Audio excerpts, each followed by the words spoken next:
હવે પછી હું તમને કેટલાક વાક્યો કહેવાની છું જે તમને સતત સાંભળેલા લાગશે. ગુજરાત રાજ્યની સરકારે એસઆઈટીનું ગઠન કર્યું છે, ખાલી નામ બદલાયું છે. સુભાષ ત્રિવેદીની અધ્યક્ષતામાં એસઆઈટી તપાસ કરવાની છે. અમદાવાદના ચીફ ફાયર ઓફિસર પણ એની અંદર સામેલ છે. ગાંધીનગરથી એ લોકો રાજકોટ જવા રવાના થઈ ગયા છે. ફરક એટલો હતો કે 2 વર્ષ પહેલા એ લોકો અમદાવાદ જવા રવાના થયા હતા અને 5 વર્ષ પહેલા સુરત જવા રવાના થયા હતા. ચહેરા અલગ હતા. મુખ્યમંત્રીનું નામ પણ બદલાઈ ગયું છે. પહેલા વિજયભાઈ રૂપાણી હતા, આ વખતે ભૂપેન્દ્રભાઈ પટેલ છે. એની પાછળની ટેગલાઇન પણ બદલાઈ ગઈ છે. પહેલા સંવેદનશીલ મુખ્યમંત્રી હતા, આ વખતે મૃદુ અને મક્કમ મુખ્યમંત્રી છે. ગૃહમંત્રીઓ પણ બદલાઈ ગયા છે. મૃતકોના સરનામા પણ તો બદલાયા છે. શહેર પણ તો નવું છે. કશું નવું નથી. અને જો કશું સૌથી વધારે પીડાદાયક ને જે ન બદલાયું હોય એ છે કે આપણા બાળકો છે. એ આપણા બાળકો છે. તમે 44 ડિગ્રી ગરમીમાં બહાર જઈ નથી શકતા. એ લોકો 800 ડિગ્રી તાપમાનમાં દાજીને મર્યા છે. એ લોકોને ક્યારે ટાઢક પહોંચી શકશે કે કેમ એ ખબર નથી. આપણે ઈશ્વરને પ્રાર્થના કરીને શ્રદ્ધાંજલિ આપીને કહીશું કે હે ઈશ્વર, અમારું બાળક તારા શરણે આવે છે, તું એને અપનાવજે, તારી ગોદમાં રાખજે, હાથ ફેરવજે, વાલ કરજે, ટાઢક આપજે.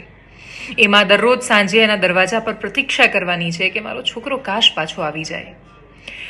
24 મૃતદેહો સામે આવ્યા છે. હજુ પણ શું થયું છે ખબર નથી. અને રાજકોટ સિવિલમાં પરિસ્થિતિ એ છે કે હવે મૃતદેહો કોના છે એ ઓળખવા માટે ડીએનએ ટેસ્ટ કરવાના છે. કેટલાય મા બાપો એવા છે, કેટલાય પરિવારના લોકો એવા છે કે જે અહીંથી ત્યાં ભટકી રહ્યા છે કેમ કે એમને ખબર જ નથી કે એમના પરિવારજનની સાથે શું થયું છે. ગોંડલની આજુબાજુના લોકો છે. હાલ પ્રાથમિક દ્રષ્ટિએ એવી માહિતી સામે આવી છે. પ્રોબ્લેમ શું હતો તો પ્રાઇમા ફેસી કહ્યું કે ભાઈ એનઓસી જ નહોતી એની પાસે. તો પણ એનઓસી નહોતી તો એ ચાલુ કેવી રીતે થયું એનો કોઈની પાસે જવાબ નથી. રૂટીન છે ને. તો તક્ષશિલામાં એ ક્યાં ખબર હતી કે ઉપર કેમનો શેડ બની ગયો છે. પ્લાસ્ટિક છે, બાકીના પતરા છે, ટાયર લગાવેલા છે બહાર શોપીસ માટે અને સરસ લાગે એના માટે, એલિવેશન માટે. એ કેમ લગાવ્યા અને શું કામ ફાયર એક્સટિંગ્યુશર નહોતા લાગ્યા જે 1200 પીસ માટે પડ્યા હતા અને તોય તમે એને પરવાનગી આપી દીધી? એનો જવાબ નથી કોઈની પાસે. તો તક્ષશિલાનો 5 વર્ષે ક્યાં મળ્યો? 5 વર્ષ થયા આપણને જવાબ નથી મળ્યો. એ વખતે એમાં જવાબદાર કોણ હતું? તો તમને એવું લાગે છે કે રાજકોટમાં મળી જવાનું છે? 24 મે એક્ઝેક્ટ 5 વર્ષ પૂરા થયા છે એ દુર્ઘટનાને. 5 વર્ષ થયા પછી પણ આજે આપણી પાસે ન્યાય નામે શબ્દ નથી. આપણે એના પછી મોરબી જોયું. 150 બાળકોને મરતા જોયા છે, લોકોને મરતા જોયા છે, એમાંથી બહાર નીકળતા જોયા છે. આપણા બાળકો દાજીને મરી રહ્યા છે, આપણા બાળકો ડૂબીને મરી રહ્યા છે, આપણા બાળકો રસ્તા પર અકસ્માતોમાં મરી રહ્યા છે. આપણને કોઈ પણ જગ્યાએ કંઈ પણ કરતા ડર લાગે એવું વાતાવરણ છે અને છતાંય આપણે કહીએ છીએ કે બધું સલામત છે. સોરી સરકાર, કશું જ સલામત નથી. અને શું કામ સોરી? ઇવન શું અપેક્ષા? કાશ ટેગલાઇન બદલવાથી મુખ્યમંત્રી ખરેખર સંવેદનશીલ કે મક્કમ બની શકતા હોત. કાશ એમનું પીઆર સંભાળતા લોકો લખતી વખતે એવું કહેતા હોત કે નહીં, અમે લખી રહ્યા છીએ તો અમે કશુંક બદલીશું. પ્રાથમિક દ્રષ્ટિએ જેટલી પણ માહિતી સામે આવી છે, કેમ કે એક્ઝેક્ટલી શું થયું, શું કારણ હતું, એ તો બધું આવતા આપણને ખાસો સમય લાગી જશે ને જ્યારે આવશે ત્યારે કાં તો આપણે બીજી કોઈ દુર્ઘટનાની ચર્ચા કરતા હશું. કમનસીબે છેલ્લા 5 વર્ષમાં આપણે બાળકો ગુમાવ્યા અને આપણી પાસે કોઈ જવાબ નથી. एक हिंदी शेर હતો કે દરવાજોं પર સિર્ફ નામ પટ બદલે હૈ, અંદર કી પદ્ધતિयां वैसी की वैसी है. એક્ઝેક્ટલી અત્યારે અહીંયા એ સાબિત થયું છે. સચિવાલયમાં અધિકારીઓના એડ્રેસ બદલાયા, એક કેબિનથી બીજી કેબિનમાં ટ્રાન્સફર થયા, ગુજરાત રાજ્યની પદ્ધતિ ન બદલાઈ, રૂપિયા ખાઈને પરમિશન આપતી સિસ્ટમ ન બદલાઈ, ક્યારે એ બાળકમાં પોતાનું બાળક જોઈ શકે એવી કોઈ સંવેદના કોઈની અંદર ન આવી. અને છતાંય હજુ શું થવાનું છે લખીને આપું તમને. કોઈ અધિકારી આની અંદર મોટો અધિકારી જવાબદાર સાબિત નહીં થાય.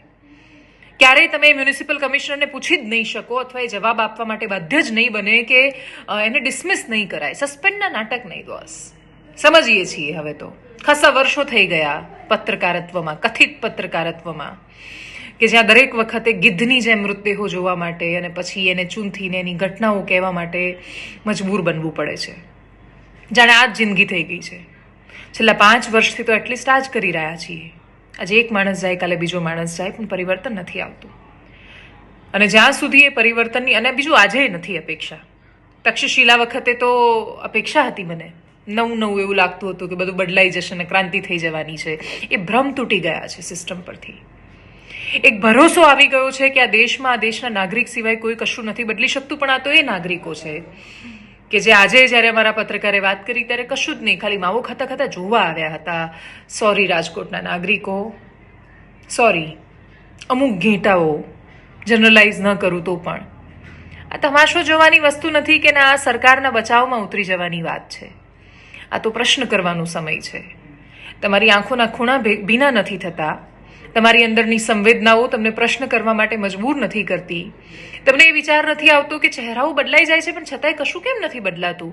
તો તમને ખબર બધું બદલાયું. મુખ્યમંત્રી આવીને ગયા, અધિકારીઓ આવીને ગયા, નેતાઓ આવીને ગયા. શું નથી બદલાયું ખબર છે? તમારો ને મારો સ્વભાવ, સ્વીકારી લેવાની વૃત્તિ, એડજસ્ટ થઈ જવાની ને દરેક વખતે અનુકૂળ થઈ જવાની વૃત્તિ જે આપણી અંદર ઘૂસી ગઈ છે ને કે આમ જ ચાલે, એ આપણને ઘેટા બનાવે છે. સરકારો અને નેતાઓ ઈચ્છે છે કે આપણે ઘેટા બનીએ, આપણે ચૂપ રહીએ, આપણે પ્રશ્નો ન કરીએ અને અનુકૂળ થઈ જઈએ, આપણે ટેવાઈ જઈએ અને આપણે મૃત્યુને ટેવાઈ રહ્યા છીએ. યાદ રાખજો ગુજરાત, કે આપણે બીજું કશું જ નથી કર્યું. આપણે મૃત્યુને ટેવાયા અને બીજા કોઈના નહીં, આપણા બાળકના. એ નાના બાળકોની અર્થીઓ જ્યારે ઉઠશે ત્યારે તમે જવાબ આપી શકશો.